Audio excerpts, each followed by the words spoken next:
Boa noite a todos. Estamos hoje aqui nos reunindo, para ter uma conversa, um bate-papo, e a pessoa que vai conversar conosco do NEPS hoje é a Denise Quanti.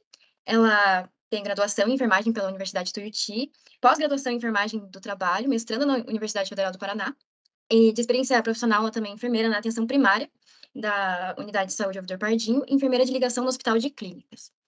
Ela vai contar um pouquinho para nós a respeito da hanseníase, sobre os dados, sobre como é, todo esse universo. Então, pode dar início então, Denise. Prazer tê-la aqui conosco hoje.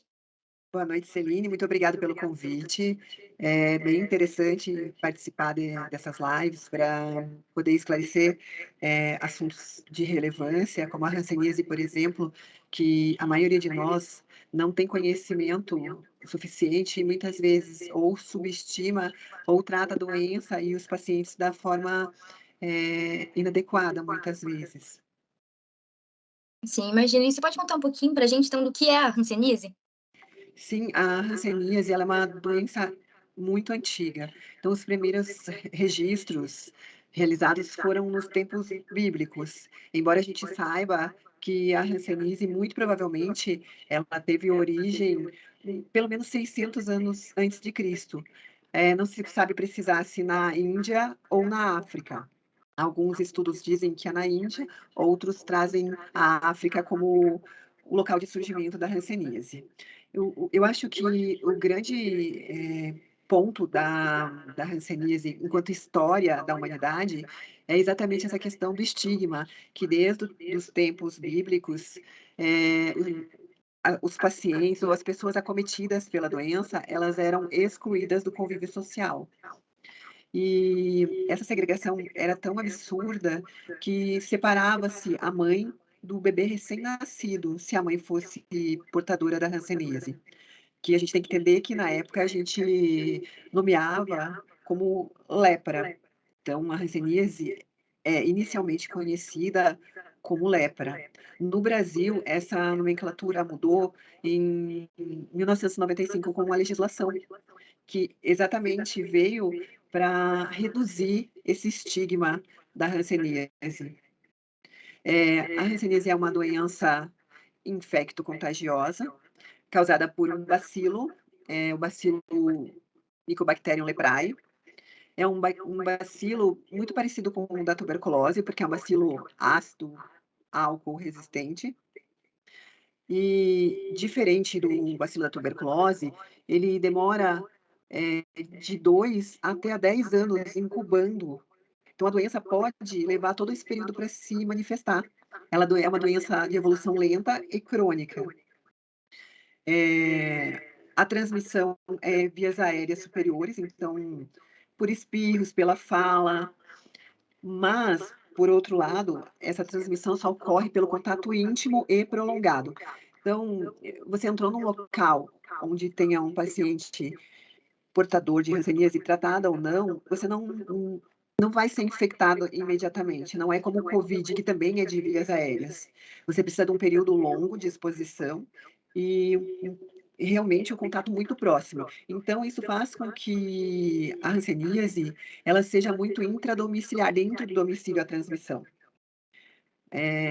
Ocorre muito em famílias, então a gente vai ver focos, em cidades pequenas, por exemplo, tá. Além da transmissão ela ser, por contato íntimo e prolongado, a gente tem que entender que 90% de nós é imune ao bacilo, então a gente pode ter contato, mas não vai desenvolver nenhuma das formas da doença. Talvez por isso que a saúde pública não dê a devida importância, por conta que os números não são, tão, exponenciais como a Covid, por exemplo. Mas são muito importantes, porque são números que geralmente levam a incapacidades. A doença tem esse foco de ser incapacitante, em alguns casos. Como eu estava falando, então, ela é uma doença que é causada por um bacilo, ela tem uma transmissão pelas vias aéreas, ela é de desenvolvimento crônico e lento. Geralmente esse contágio acontece intradomiciliar, por isso que para nós enfermeiros é tão importante ir em busca dos contatos dos familiares diretos que moram naquele domicílio, e como a gente foca nos contatos também, a gente tem uma forma de prevenir, a continuidade da doença, tá. Então, mulheres gestantes passam para o bebê de forma vertical? Não, entende, é só depois do nascimento e com contato íntimo e direto e a mãe da criança não estando tratada, tá. Não tem essa transmissão vertical como a sífilis, como o HIV, só para as pessoas entenderem, porque quando a gente fala: "Ah, é infecto-contagiosa, é uma E doença já tem aquela transmissível", ideia de que passou perto é justamente o estigma que ex tinha, né. exatamente, que a gente precisava isolar, porque a gente ia, pegar, ia, né, ter o contato, ia adquirir e a doença ia se desenvolver. Não, isso não ocorre, de forma alguma. Claro que para pessoas que convivem 24 horas por dia, todos os dias da semana, há uma grande chance dessa doença se desenvolver. E quais seriam os cuidados que devem ser realizados para tratar essa doença? Como é que funciona? Assim, o principal cuidado é você conseguir fazer com que esse paciente, seja diagnosticado. Então, a gente tem que pensar assim, ó, eu só posso tratar depois que eu diagnosticar. Então, hoje, no Brasil, talvez um dos maiores problemas seja a demora, no diagnóstico, tá. Depois do diagnóstico, os cuidados são, eh a medicação, que deve ser feita conforme a classificação da doença, então, paucibacilar vai fazer 6 meses, é multibacilar, vai fazer 1 ano de tratamento. O tratamento é oferecido única e exclusivamente pelo SUS, é de notificação obrigatória, então a gente tem até 1 semana para notificar esse caso já diagnosticado e confirmado. Mas por que você está me falando isso, Denise? Porque diferente da tuberculose, quando você pega um paciente com suspeita de tuberculose, você já notifica. Você pega um paciente com leptospirose ou suspeita de leptospirose, você notifica. A dengue, a chikungunya, todas essas doenças, você suspeita, você notifica. A hanseníase não, você só notifica quando você tem um diagnóstico confirmado da doença, tá? O tratamento a gente chama de poliquimioterapia, é um tratamento, então, único para todos os tipos da hanseníase, seja a paucibacilar ou seja a multibacilar. O que difere é o tempo de duração do tratamento. É um tratamento que deve ser supervisionado. Então esse paciente vai receber mensalmente uma cartela. E a primeira dose, a dose de ataque mensal, é feita sob a supervisão de um enfermeiro ou de um médico, alguém da área da saúde, uma técnica de enfermagem, um técnico de enfermagem. Então, o maior cuidado é exatamente essa supervisão da continuidade do tratamento Uhum. e cercar os contatos. Entendi. E tem todo então esse processo e cuidado na hora de fazer a notificação, né, primeiro ter a confirmação. E como que é possível então a gente identificar essas pessoas através dos sinais e sintomas?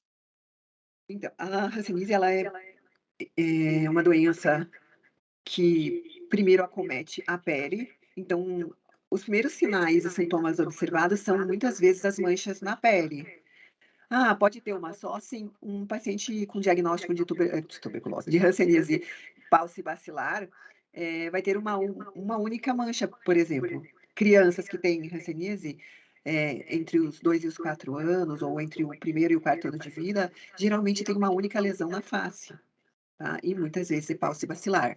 Os pacientes que têm mais manchas, muitas vezes têm a multibacilar, mas de novo a gente cai e reforça que o primeiro sinal visual é uma mancha, ou ainda uma parte da pele que tem ausência ou redução de sensibilidade.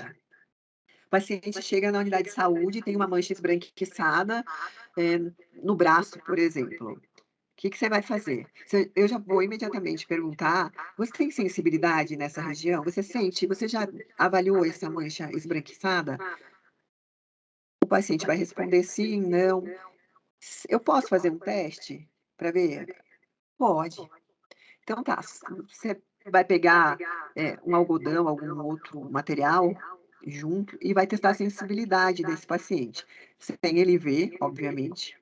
né, tá de olhos vendados para você conseguir testar a temperatura, tipo quente e frio, dor, textura, e aí avaliar se realmente ele tem perda de sensibilidade de térmica, de calor e frio, ou ainda de sensibilidade, que não sente a dor. Outra coisa bem interessante é que essas manchas, muitas vezes nos homens, a gente consegue observar que eles perdem os pelos dentro da mancha. Tem uma redução dos pelos ou desaparecimento. E ainda, você consegue observar que muitas vezes essa mancha, ela perde a capacidade de suar. Então, ela perde a regulação térmica ali e ela não sua naquela região da mancha, tá. São sinais bem característicos. Claro que ainda envolve, por exemplo, a questão de nervos, então, quando você tem um caso mais avançado ou uma virchovilhana característica, você pode ter espessamento de nervos, tipo trigêmeo, o fibular, no braço, né. Então, são nervos bem específicos que você palpando, você vai sentir um espessamento. É como se tivesse, vou falar popularmente, um endurecimento. Você tem perda de força, geralmente nos movimentos dos pés, muitas vezes, associado à perda de sensibilidade. Mas eu diria que manchas, lesões esbranquiçadas, avermelhadas, acastanhadas, sempre que a gente tem uma mancha, é bom procurar um serviço de saúde.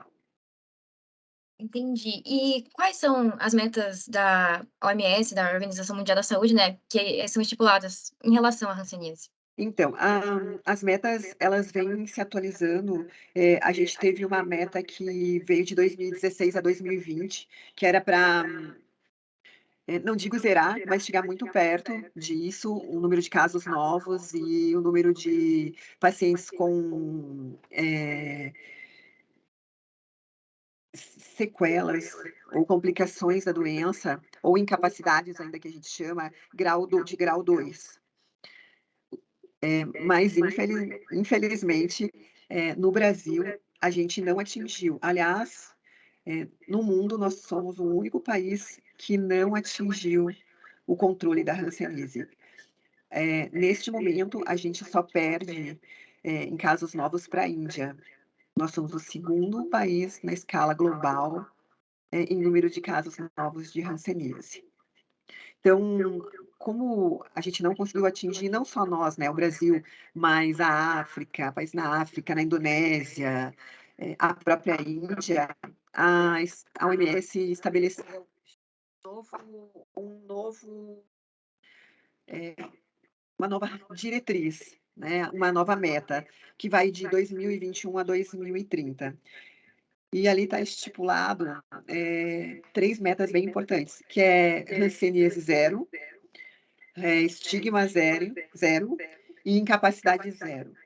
Então, na verdade, a OMS tem, a intenção de até de 2030 praticamente erradicar a hanseníase, tá. A gente vai conseguir? É difícil dizer, porque infelizmente no Brasil, por exemplo, a gente não tem diretrizes, nacionais bem estabelecidas. Alguns estados têm planos de ação mais fortalecidos e outros estados menos fortalecidos. E mesmo com outras doenças, a gente tem, essa incidência de falta de planos de ação, de falta de políticas públicas, sabe. Porque a hanseníase está diretamente associada a essa questão de políticas públicas. A doença em si, a hanseníase, ela já é classificada como uma doença negligenciada, né. Só no Brasil? Não, o mundo todo trata a hanseníase como uma doença negligenciada. Talvez por isso a importância das políticas públicas, da gente, enquanto profissional da saúde, começar a prestar atenção na hanseníase, e na importância que ela traz como estigma, como uma doença incapacitante, altamente incapacitante. Existe uma legislação, eu não vou te precisar o número da lei nem o ano, que trata inclusive, de conseguir verbas exatamente para poder manter essa população incapacitada pela hanseníase. Então tem algumas políticas, voltadas para a hanseníase. A gente tem no Brasil algumas instituições que trabalham muito bem com a hanseníase, mas infelizmente isso não na região sul. E o Paraná, eu vou, assim, te dizer que a gente tem boas políticas públicas, mas não relacionadas à hanseníase ainda. Que pena, né, que tem sido tão negligenciada dessa forma, mas como você comentou sobre as instituições, quais seriam essas as instituições que disponibilizam, né, esse atendimento aos acometidos? Então a gente tem, aqui em Curitiba, a gente tinha a Pro Hansen, mas a Pro Hansen não está mais atendendo o município de Curitiba, então o município acabou descentralizando, esse atendimento e agora está tentando, eh, elaborar um novo plano de ação, incluindo a Santa Casa de Misericórdia como referência. A gente tem para os pacientes que já estão em tratamento em Piraquara, um centro de referência.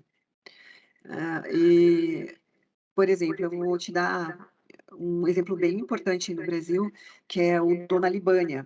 É uma instituição que fica em Fortaleza e é totalmente especializada em hanseníase e a parte dermatológica, onde tem, além dos atendimentos, para a população, tem a capacitação dos profissionais também. Em Fortaleza ainda tem uma ONG chamada NHR, que trabalha com toda essa parte de estigma e de apoio aos pacientes portadores de hanseníase. Bem importante, assim, inclusive a NHR, ela promove concursos, para jornalistas e para outras áreas, exatamente para que esse estigma da hanseníase, ele seja reduzido a zero. E para tentar mudar esse cenário, como que seria importante a gente fortalecer, né, a questão da unidade básica de saúde, das universidades, no que diz respeito a esse atendimento e prevenção da hanseníase?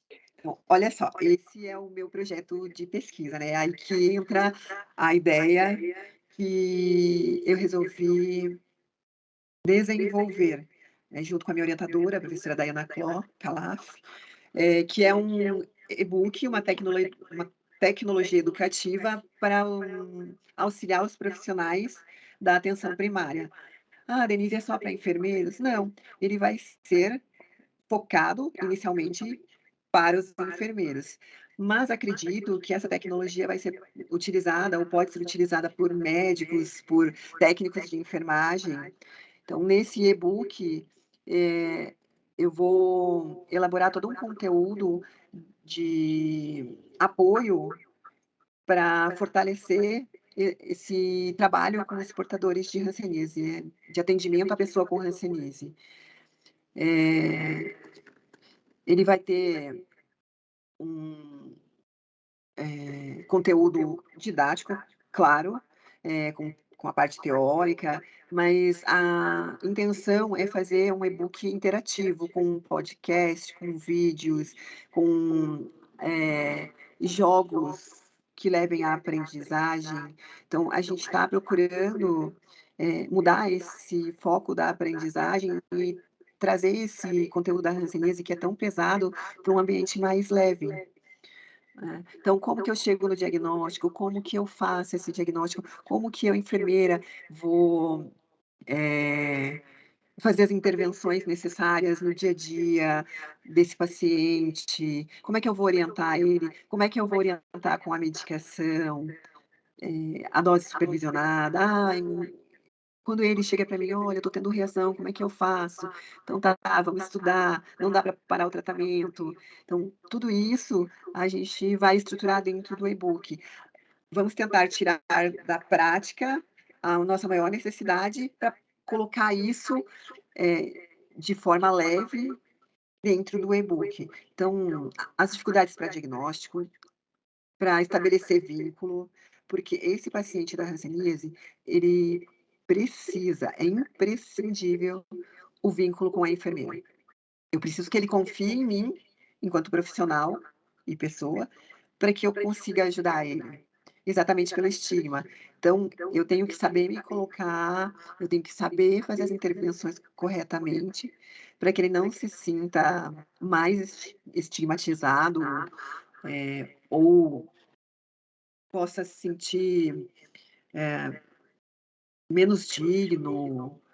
Então são cuidados que muitas vezes a gente não aprende isso na faculdade. A gente vai estudar hanseníase, a gente vai estudar o tratamento, mas é só a prática ali no dia a dia e as dificuldades que a gente vive para poder traçar um uma consulta de enfermagem bem elaborada. Eu posso fazer uma consulta de enfermagem ou traçar os diagnósticos de enfermagem para um portador de hanseníase ou uma pessoa com hanseníase, da mesma forma que um paciente com diabetes? Não, são outros diagnósticos, são outras necessidades, são outras angústias que esse paciente sente.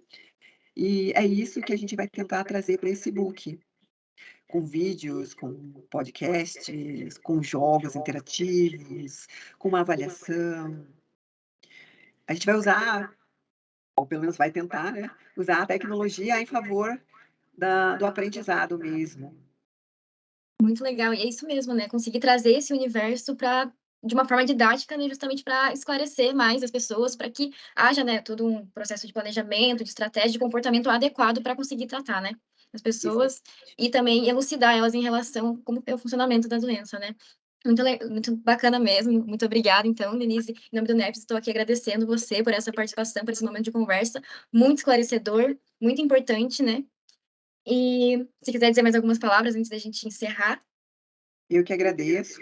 Eh, eu acho bem importante, reforçar toda essa questão, não só da hanseníase, mas das doenças negligenciadas, até quando eu falei das doenças negligenciadas, talvez um dos motivos pelo qual a hanseníase seja negligenciada é exatamente o fato de que ela não dá lucro para as indústrias farmacêuticas, porque é o SUS que mantém todo o pagamento dessa medicação, que fornece gratuitamente.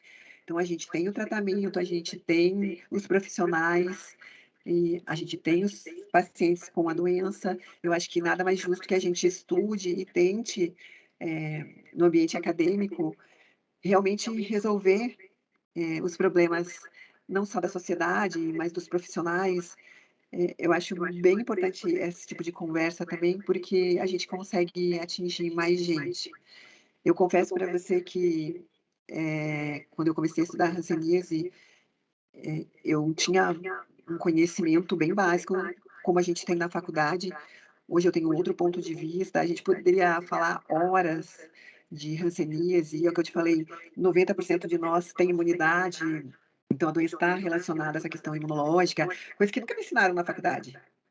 Eu saía da faculdade com aquele, ponto de vista: a hanseníase é uma doença infecto-contagiosa causada por um bacilo, ponto. Hoje eu já sei que a classificação, os tipos de hanseníase estão relacionados à questão imunológica, então é determinante para o indivíduo se a imunidade dele é de 100% ou não. É bem interessante. Então, o fato de vocês promoverem isso para a gente poder falar e falar do que a gente pretende desenvolver também. Obrigada, agradeço. Nós que agradecemos pela sua presença nesse momento, e também agradecemos muito por ter essa oportunidade de poder disseminar, né, para as outras pessoas, divulgar a respeito da hanseníase. Então, ficamos por aqui então. Uma boa noite, obrigada a todo mundo que assistiu. Tchau, tchau. Obrigada, boa noite. Boa noite, eu vou encerrar aqui.